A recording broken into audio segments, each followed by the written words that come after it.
Your bell peppers are dying right now, and you're the one killing them. What I'm about to show you is going to make you angry because it's so simple, yet nobody talks about it. Stay with me.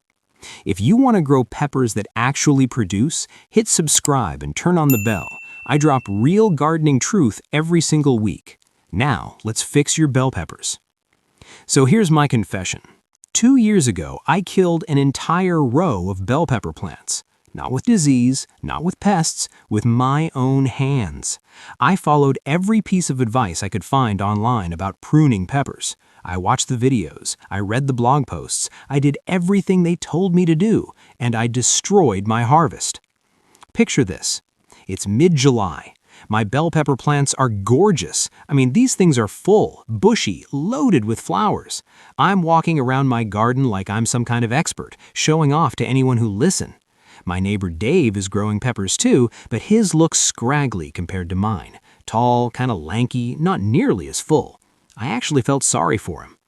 Fast forward to harvest time. I'm expecting to pull dozens of peppers off my plants. I've got branches everywhere, flowers turning into tiny little peppers. I'm already planning what I'm going to do with all of them. Stuffed peppers, fajitas, maybe even give some away because I'm going to have so many. You know what I harvested? 4 peppers. 4, and they weren't even that big. Meanwhile, Dave, my neighbor with the sad-looking plants, he's walking over with a basket full of these massive, thick-walled bell peppers, the kind that weigh half a pound each. Beautiful reds, yellows, perfect shape. He's giving them away because he has too many. I wanted to throw my pruning shears in the trash. I sat there that night just staring at my pathetic harvest, trying to figure out where I went wrong. And that's when it hit me.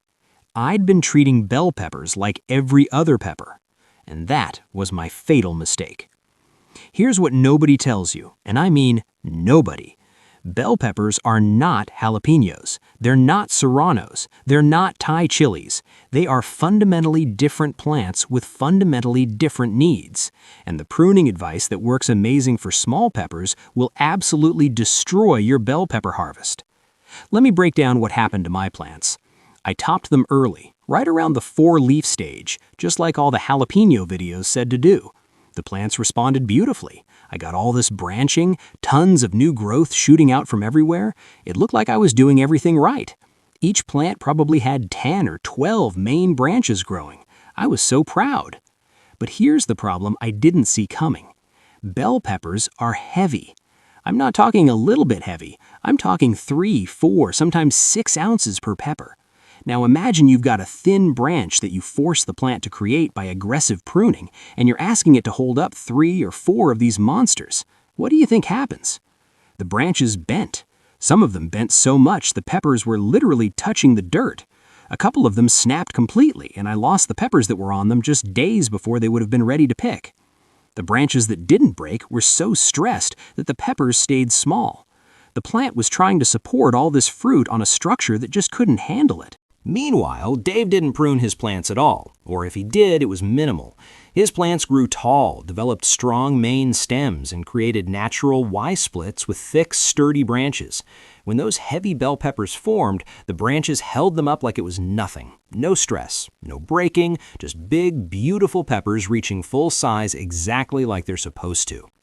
I was so frustrated I almost quit growing bell peppers entirely, but instead I did what I always do. I got obsessed. I had to figure this out. I started experimenting, talking to old-timers at the farmer's market, really paying attention to what worked and what didn't. And over the next 2 seasons, I completely changed my approach. Here's the truth about bell peppers. When you aggressively prune them like you would a jalapeno, you're creating a problem you can't fix later. Those jalapeno videos you've been watching, they work because jalapenos weigh almost nothing. You can have 20 branches loaded with 50 peppers and the plant doesn't even blink. But try that with bell peppers and you're setting yourself up for disaster. The goal with bell peppers isn't more peppers. It's bigger, healthier peppers that actually make it to harvest. It's about building a plant with a strong structure that can support heavy fruit. Quality over quantity, strength over bushiness. That's the mindset shift that changed everything for me. So let's talk about how to actually do this right. First thing, forget everything you learned from those jalapeno pruning videos. Seriously, just wipe it from your mind. Bell peppers need a completely different approach. Timing is your first consideration. Most people want to top their peppers the second they hit 4 or 5 true leaves. That's way too early for bell peppers. These plants are slower growing. They need time to establish a thick, strong main stem before you start shaping them. I wait until I see 6 or 7 sets of true leaves, and more importantly, I wait until the plant shows me it's ready to branch naturally.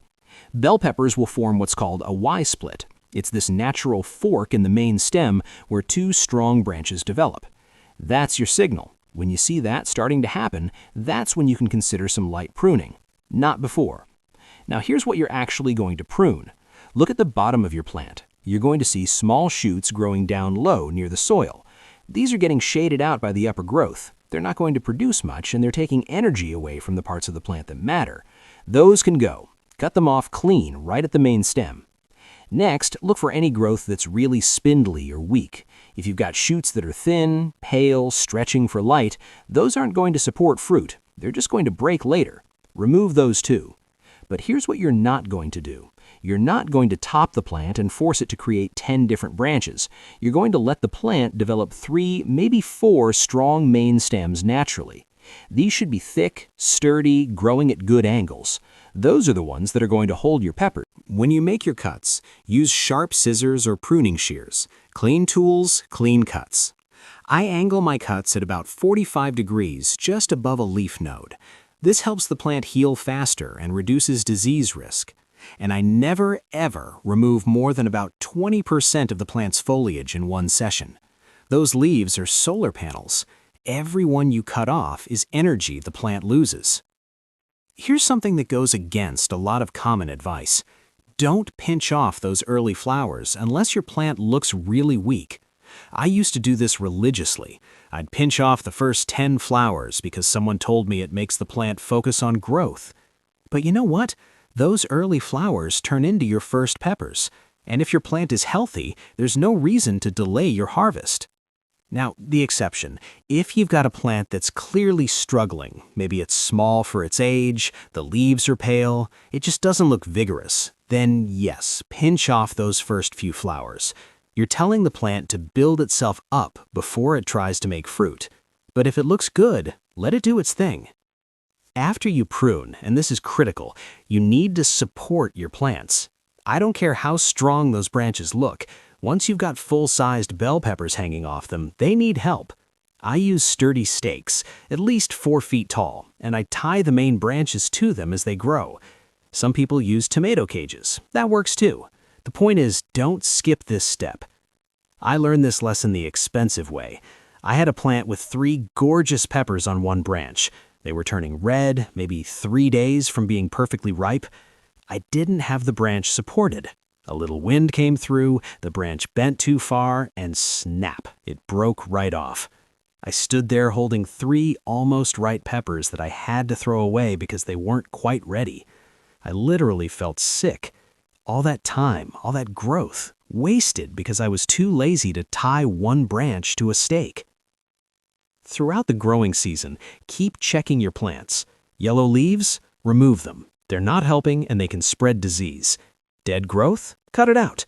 But resist the urge to keep pruning healthy growth. Once you've shaped the plant at the beginning, your job is mostly maintenance. Let the plant grow. Let it produce. Now, I want to show you what this looks like in practice. Last season, I grew 6 bell pepper plants.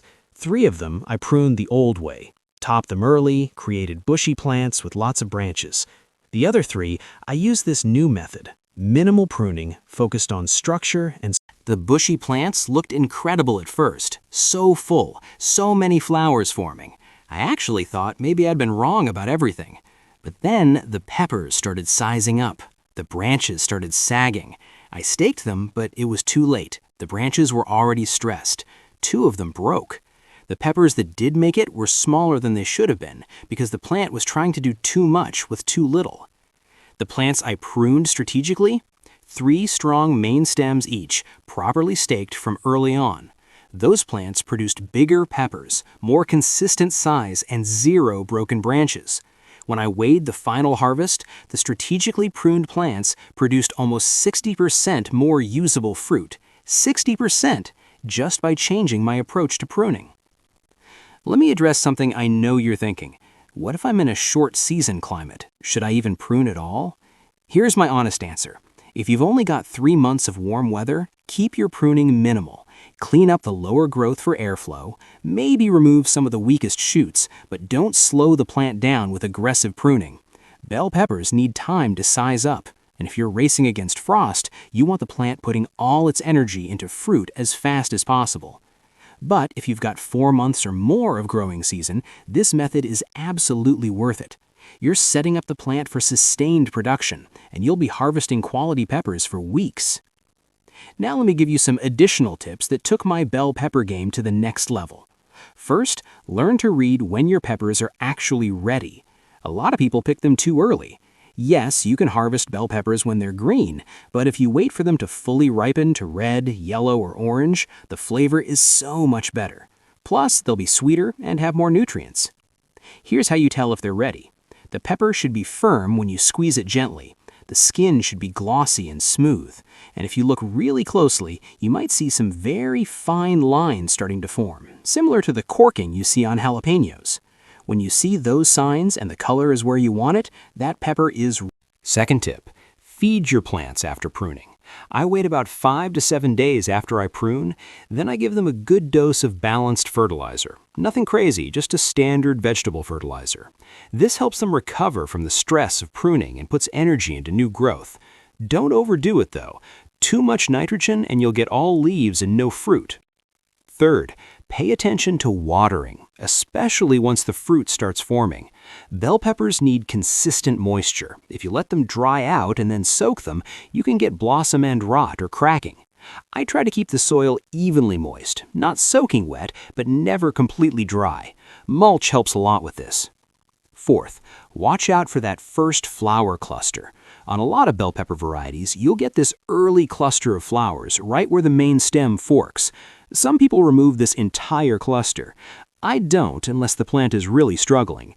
That first cluster usually produces some of your best peppers. Let it go unless you have a good reason not to. Fifth, and this is important, different bell pepper varieties have slightly different needs. Some are more compact and can handle a bit more branching. Some grow tall and really need strong support. Pay attention to what variety you're growing and adjust accordingly. There's no one perfect method that works for every single pepper. Here's something else I figured out. Companion planting actually matters with bell peppers. I grow basil right next to my peppers. Not only does it supposedly help with pests, but when I harvest basil, I'm in there checking the peppers regularly. Tomatoes work great near peppers too. They have similar needs and it makes watering and feeding easier. One mistake I see people make all the time is getting impatient. They prune too early, too much, trying to force the plant to do what they want. Bell peppers don't respond well to that. They're steady growers. They take their time. You have to work with them, not against them. Let the plant show you what it wants to do, then guide it gently in the right direction. Another thing, disease prevention starts with pruning. When you remove that lower growth, you're improving airflow around the base of the plant. That reduces humidity, which reduces fungal problems. It also keeps the leaves off the soil, which prevents soil-borne diseases from splashing up onto the plant when it rains. Smart pruning isn't just about structure, it's about plant health. Let me tell you about one more mistake I made. I used to think more branches meant more spots for peppers to grow, which meant bigger harvests. Mathematically, that makes sense, right? But it doesn't work that way with bell peppers. What actually happens is you get more flowers, but the plant can't support all of them to full size, so you end up with a bunch of small peppers instead of fewer large ones. And when you're growing bell peppers, size matters. A big, thick-walled pepper is worth way more than 2 small ones in terms of actual usable food. Here's the reality. A well-pruned bell pepper plant with 3 strong main branches will consistently produce 6 to 10 full-sized peppers over the course of a season.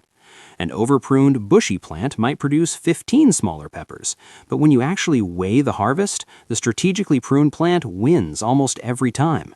Plus, those big peppers are what you actually want. They're what taste good stuffed, what look good on a plate, what you can actually use in cooking. I wish someone had told me all this when I first started growing bell peppers. I wasted 2 full seasons doing it wrong, getting frustrated, blaming everything except my own technique. But now that I figured it out, my bell pepper harvests are consistent, predictable, and honestly way better than I ever thought I could achieve in my backyard.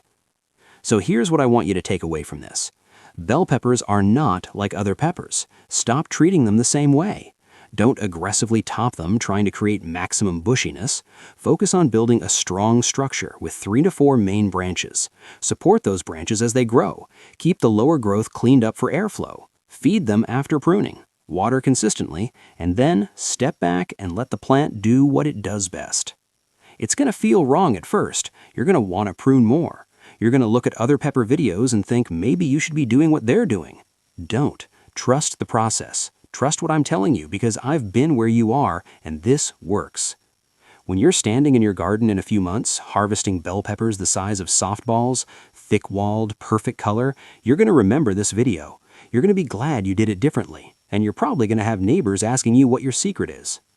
If this video helped you, smash that like button right now, and drop a comment telling me what color bell pepper is your favorite.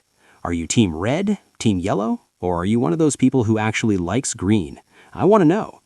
And if you haven't subscribed yet, do it now. Click subscribe, hit the notification bell, because next week I'm sharing the one soil amendment that doubled my tomato production, and you're not going to want to miss it. Thanks for sticking with me through this whole video.